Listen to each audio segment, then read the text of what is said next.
Our next guest CV includes Golden Globe winning actor, New York Times best-selling novelist, Master of Arts in English Literature from Yale University, and touring musician. He's now adding star of Prime Video's latest epic thriller Malice to that list, which is released next Friday. So let's say hello to the oh-so-lovely David Duchovny! Oh, David Duchovny!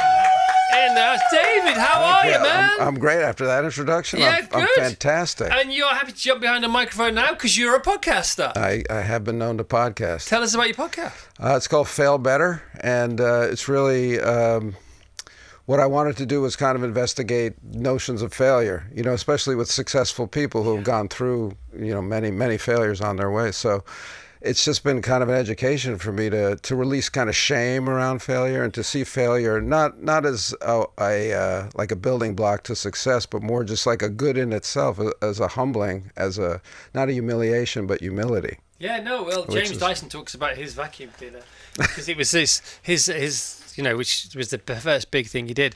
I think it was the 5,916th iteration that worked. And it was the same with the light bulb and, Because the first 5,000 actually blew air out. And then he decided, oh, my God, it's a vacuum cleaner. Yeah. The air should come in. He actually made it with gaffer tape. It was so funny. He got the idea from a wood chip mill.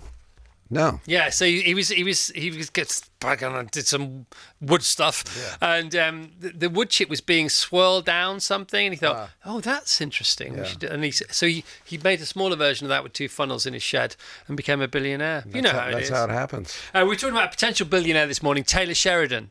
You know who he is. I know. Tell everyone because in the UK, not many people know who Taylor Sheridan is. Taylor Sheridan is kind of an amazing creator because he writes every episode of maybe 5 different shows that are on the air now, like Landman and Tulsa Kings and Yellowstone, most famously. The 2 prequels to Yellowstone. But he was an actor, or is an actor, and decided at some point he needed to write, and it's just. He's so prolific. It's stunning. Well, he would write a Yellowstone script on a Saturday morning whilst waiting to film Landman. It's crazy, man. Yeah, I don't know how that happens. Have you heard about this deal he signed? Just vaguely. $1 billion deal for NBC Universal. Well, that's a lot of money. It's not bad, is it? Yeah. Now, of course, I've got to get him on Fail Better. Exactly, you should. He should be failing a little more. Well, he started as a rancher, didn't he? I suppose so. He was a cowboy. Yeah. And he talk about falling on your feet there. Yeah. You write. You wanted to be a writer when you were a kid. You've written 7 books now. Yeah, I think so. Congratulations. I have a book of poetry out right now. I know you have a book of poetry out right now. Yeah. And you were writing plays when you were younger. Yeah. And then you sort of fell into acting. Do you remember the day that happened? You mentioned Yale. I was at Yale getting a PhD, which I didn't get. I failed getting a PhD. Working towards a PhD. I'm still, I suppose, working towards a PhD. And I wanted to just get out of my room, because I was just sitting on my ass reading and writing all day. And I thought, they have a great drama school there. And I thought, well, maybe I could write a play and then I could be with other people. And then if I'm going to write a play, maybe I should see what it's like to actually speak words that I've written. Yeah. So I kind of backed my way into acting through writing. And the first thing you were in, the first production you were in, it was a double bill that day. And the first one, you know where I'm going with this. Yes. Yeah, we did The Green Cockatoo, which is an Arthur Schnitzler play, a great, fascinating play. And I played some French count, and I had one line, and so after the first show, I thought, oh, this is easy, and I smoked a joint with some of the other actors, and then I thought, oh, this is not so easy. Yeah, so this didn't help. Yeah, I got self-conscious. Oh my gosh! And you do love being with other people. You do love collaborating, of course, famously on lots of things. Not to mention, of course, X-Files, and now this show Malice. I'm not joking, David. I only ever tell it like it is. I promise you. And the only reason I do that is because people are listening to the show. They've got limited time, limited budgets to buy books and things. So I've got to tell the truth. You have to maintain your credibility. This show is fantastic, man. Thank you. It's so good. Yeah. Do you want to frame it for people? The way I see it is kind of a mashup in a way of White Lotus and The Talented Mr. Ripley, I guess is how I'd say. I like that. If they made it and had a love child, it might be Malice. All right, so who would be Ripley then? Oh well, Jack. Yeah, so we got to see. So Jack Whitehall's in it. Yeah, Jack Whitehall. So you star in it with our very own Jack Whitehall. He is your very own, isn't he? Yeah, and he's been on the show loads of times. He's so good, and he's got so many arrows to his quiver. He does. Right, so the show starts. Well, I think in this, what people will be amazed at is that this is a real dramatic role for Jack. And it's dark, so dark. Yeah. One of the reviews said it's deliciously dark, and I can't disagree with that. Yeah. So it starts in Greece. We join you in Greece. Who's your character? Where are you? What's the situation? Well, my character is kind of a venture capitalist, I guess you'd call him, and he's a master of the universe back in Bonfire of the Vanity days. And I think he's just top of the world guy, and a bit of an ass at home, just a hard ass. But he controls everything in his life, including his family and business and all this, and things start to go wrong, for him, and he has no idea why. Yeah. No idea. And they may or may not coincide with Jack's arrival. They may or may not. Who plays an English tutor? He does, and I'm trying to dance around the facts here. But it's fun to watch this guy who thinks he can win at everything and control everything. Me, Jamie, watch his world kind of slowly fall away from him and try to figure out what's going on. I'm glad you said it's like a mashup of The White Lotus and The Talented Mr. Ripley, because I was going to say it's a mashup of, I was going to use the term mashup if I'm being really honest. I was going to say it reminded me of a NutriBullet of The White Lotus and Amelie. Oh. Do you remember the movie Amelie? I do vaguely, but I don't know how it... Well, I'll tell you how. So Amelie is this innocent sort of Elfine character, and she finds herself adjacent to some nefarious individuals, and she thinks they deserve to be taught a lesson. So she starts to make their lives awkward, and they don't know how their lives are awkward. So what she'll do, for example, that makes sense, is she'll go and find this one of the characters always wears the same pair of shoes, controlling again. Always wear. So she goes and finds the same pair of shoes, but in half a size smaller, and replaces the shoes and scuffs them up so they don't notice. So suddenly they're less comfortable than they feel at work that day. And then she does other things like over sharpening their pencils and stuff like that. And it's not dissimilar. I think that's brilliant. Yeah, I think you're right. It's not 1000x, isn't it? Do you mind if I steal it? No, of course. I'm gonna say it's a threesome between White Lotus. It's a thruple. Malice's White Lotus, Talented Mr. Ripley, and Amelie. You seem to I don't know. I'm not an actor. I don't know. I'm guessing you were having fun on this shoot because I think I can tell when the cast is having fun. That's important. As a viewer of things, I can always tell when people are having fun as well. I think I can. I'm saying. And there are certain performers who always seem to have fun, and I like watching them. So it's important for people to enjoy what they do. Even if it's performing as somebody else. Trying to do that. So we had a good time. I loved working with Jack and Carice. Carice Van Houten. And it doesn't harm the situation. It's not unhelpful, is it, that you're shooting in Greece on a boat? That's got to be. I'd never been to Greece, so it was an amazing journey for me as well. Because you just want to go. Yeah. And so this, I presume he's a billionaire. He's got a few $100 million, hasn't he? At least. Tyler Sheridan. Yeah, he's Taylor Sheridan. He's a wannabe Taylor Sheridan. Yes. I reckon he's got at least $100 million, don't you? Sure, why not? Why not? Like yeah. And he's got a gorgeous house in Greece, and he's got other houses in his compound that are also his. Everywhere. I mean, ridiculous. Yeah. And then, of course, he's got the boat. The boat's massive. And presumably you did all that and you hung out and you... Yeah. It was so opulent that it was hard to kind of grasp that kind of a life, And as you say, your Amelie metaphor is really good because it are these little things start going wrong at first, and it's it's the old phone call from the horror movie where it's like we trace the calls they're coming from inside the house, so it's... Oh, don't get all X-Files on us. There were loads of people for you outside, and that's is that the X-Files gang, usually? there were the photos were from many years of jobs, I think, but mostly probably X-Files. Yeah, gosh. And you've not that you ever fell out of love with X-Files. No. But you now have a different appreciation for it, don't you? Absolutely. Tell us about that.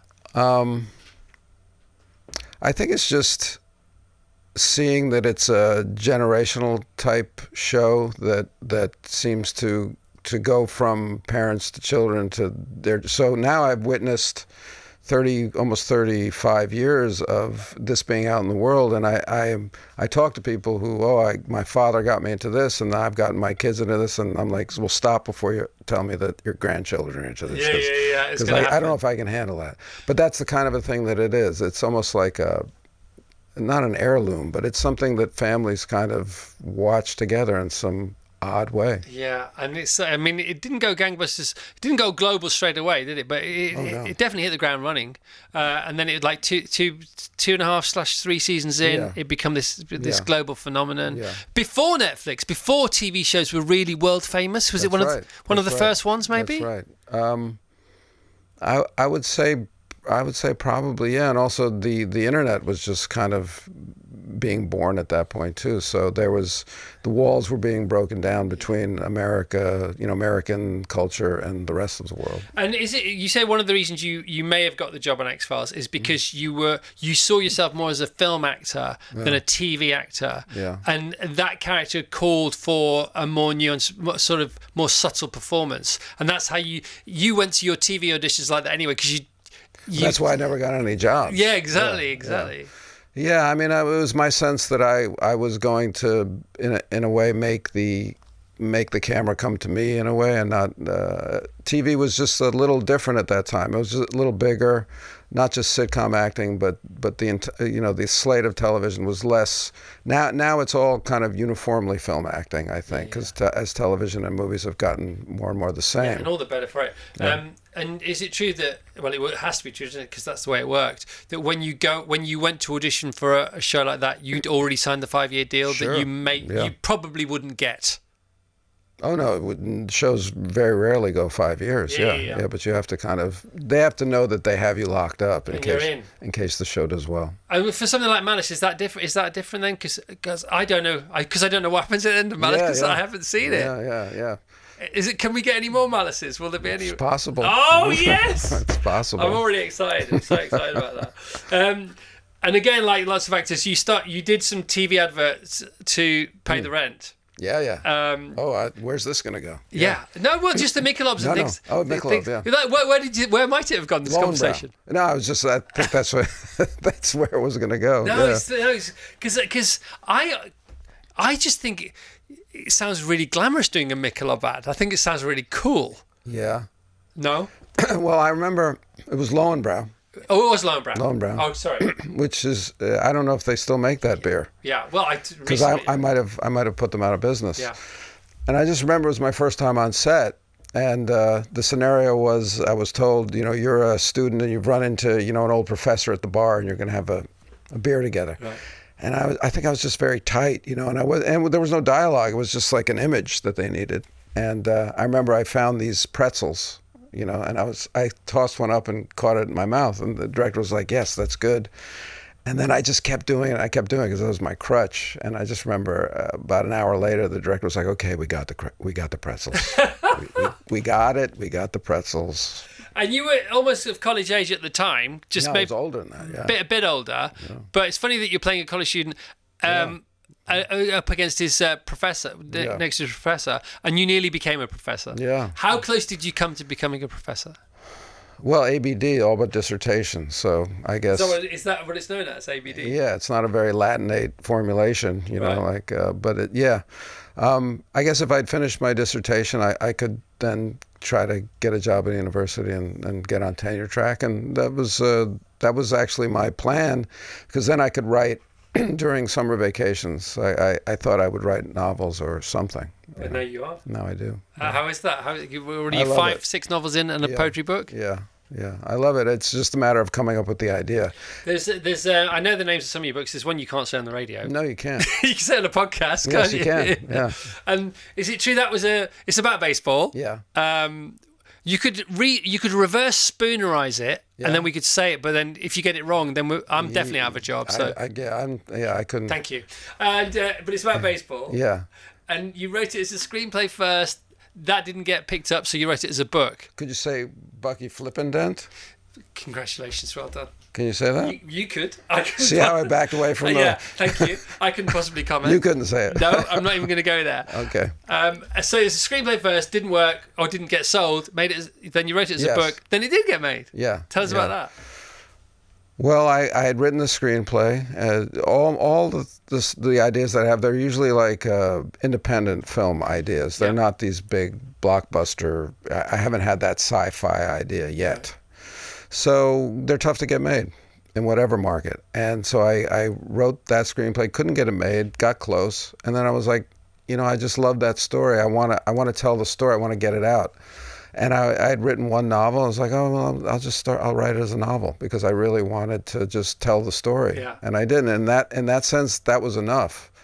But then that generated more interest again in it as a film, and I was able to make it a few years later. And you said because you then wrote the long form, which is the book as opposed to the screenplay, what the eventual script was all the better for it. Yes, changed. Yeah. Because you re-informed yourself about the characters. Exactly. Not only that, but as a director, it was invaluable because I knew that story inside and out because I'd written it.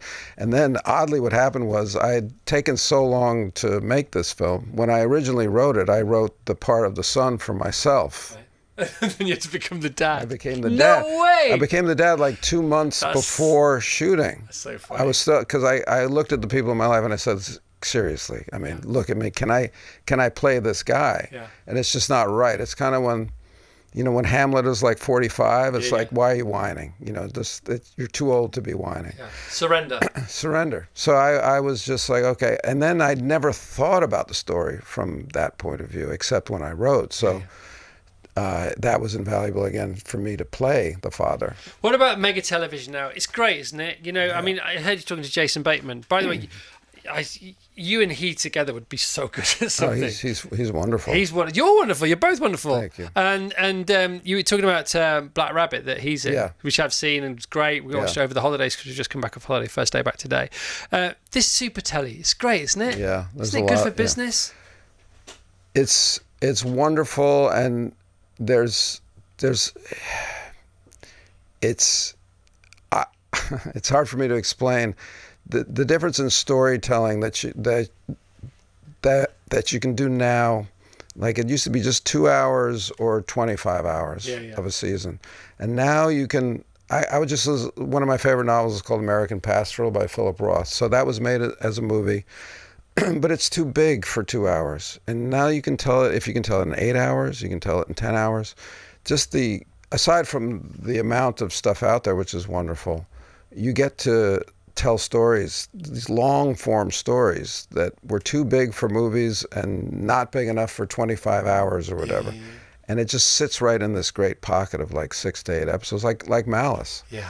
And so you can really luxuriate in the characters and really kind of get into all the nooks and crannies of a story rather than having to focus it for this. Yeah, and everybody gets to go on screen, don't they? Yeah. That's the thing about the ensembles now. Yeah. It's not 4 or 5, it can be 8 or 9, and everybody gets their moment. Yeah. And eats it up because of it, like Big Little Lies and other shows like that. I love it. Yeah. Because of your sway, you've got to have a bit of sway with Amazon. Can you get me the link to the other episodes before the thing? For this weekend, please. Absolutely. I'm looking out the window. Shaking their heads. I have no sway with Amazon, but I can get you the link. All right, thank you. That'd be so cool. Have you seen them all? Yeah. Yeah, and you're happy. Oh, of course you're happy. Otherwise, you wouldn't be talking about it. You can talk with a smile on your face. You'd come and talk, but we wouldn't be having the same conversation. I'm happy. It's so cool, man. Yeah. So cool. And we got to talk about your music before you go, because we're a rock and roll radio station. Yeah. If you want a Grammy. No. Oh, so you haven't. I did like that you said that, though. Yeah. Because now I'm going to actually say that I have. I heard Michelob and I heard Grammy. So I must have been listening to a different podcast. And and no Grammy. Sorry about that. No. But never apologize for saying I want a Grammy. Okay. Have you been nominated for a Grammy? No, I haven't. Okay. Well, I'll say that from now on too. Yeah. But you have just come off a tour. Yeah, a little tour. Yeah. I've got a fourth album coming out in February, so that's what I'd say. Okay. And in February, once that album comes out, I think I'll come back to Europe and tour. So But do you want to come and play here? We played in London a few times. We have live bands on the show all the time. Oh, do you? Yeah, we'll do that. Yeah, the last band We'll we had definitely- on was like 2 weeks ago, Cooler Shaker, wasn't it? Oh, I like Cooler Shaker. Yeah, no, they're great. What was that? What was that big hit in the '90s? Hush, there was Hush. No, there was another one. Govinda. Yeah. Govinda Jaya Jaya. Yeah. There's no better live band than Cooler Shaker. Really? Honestly. Yeah, I never saw Have you them seen Oasis? I haven't. I wanted to. I know you wanted to. Yeah. And they played New York. You do actually. You were born in New York, but you live in LA now. Yes. Right. You're a big fan of Liam. Yeah. Yeah. You've had him on the show? Had him on the show. Yeah, we've done loads with. And he doesn't curse? Over the years. Yeah, Okay. definitely. Look, as long as we warn you beforehand and then apologise the second you've said it, I still have a job. Okay, good. It's just that I want you to keep your job. Okay, thank you very much. Yeah. The show Malice, we start in Greece, then you come back to London, which is a bit of reverse sort of travel as far as shows often start somewhere more metropolitan and then end up somewhere. Yeah. What was that great film a couple of years ago? Triangle of Sadness. Oh, what a film that was! Where does that go? By the end of the film, I was watching it with my wife. I said, has something happened? Have we lost 3 days? Is this the same film that we started watching? Right. How good is that? Yeah. Your show's not dissimilar. I think you're right. So, but it starts in Greece, comes back here. Now we've got 4 in the relationship. Yeah, good. Bring it. Triangle It's Sadness. very Triangle of Sadness. Yeah. So that's fun. You filmed X-Files in Canada for how many years? In Vancouver, we shot for 5 years. 5 years. You live in LA. You're from New York. Yeah. How is Los Angeles now with the fact that there's loads of great stuff still being made, but it doesn't have to be as California-centric? Yeah. How is the vibe there, work-wise? Is it the same? No. They want more work, and I think there is a fund that goes into place this year that is trying to get work back to Los Angeles, which is great. So the Valley is not what the Valley used to be. I mean, no, I don't think so. I mean, it's tough. The whole business everywhere is tough, and show business is a tough time right now as well. Well, David, we were so looking forward to seeing you, honestly, and it's great to meet you. It's wonderful to meet you too. Thank you. And you're looking good, mate, in the opening scenes of Malice. What's the regime? Tell us, come on. By the way, you will not be disappointed. Ladies and gentlemen, you will not be disappointed. Yeah. You know, I saw that I was quoted as saying that I was upset that I showed my bum in the first 5 minutes. Yeah. And I said, Variety magazine. I don't use the word bum. I don't. Exactly. I've never said bum in my life. Forget your bum. I mean, but obviously you look after yourself. I do, sure, yeah. Go on, give us What's my headlines of the regime. Some strength training, some Pilates, some boxing, some swimming. It's varied. I would say variety is the spice of that. And you can't out-train a bad diet, so you look after what you eat. Sure, yeah. And I see you must be a runner because I know what's going on underneath. No, I just dress like this. Underneath that shirt. Yeah, Can we see? I'm a belly dancer on Tuesdays. That is like something I would wear. Yeah, well, you can borrow it anytime you like. Oh. Thank you for coming in. Thank you. Please come and see us again. Thanks for having Come me. and play your music here. We'd love that. No, I'm going to do that. I might That be is a back done tomorrow. deal. Yeah. All right, mate. Can we have it? David Duchovny. Malice is on the air a week on Friday, which is not soon enough because you're going to love it. Honestly, it's a 5 out of 5, a 10 out of 10. Wow, thank you so You're much. going to watch it again and again. Thank you.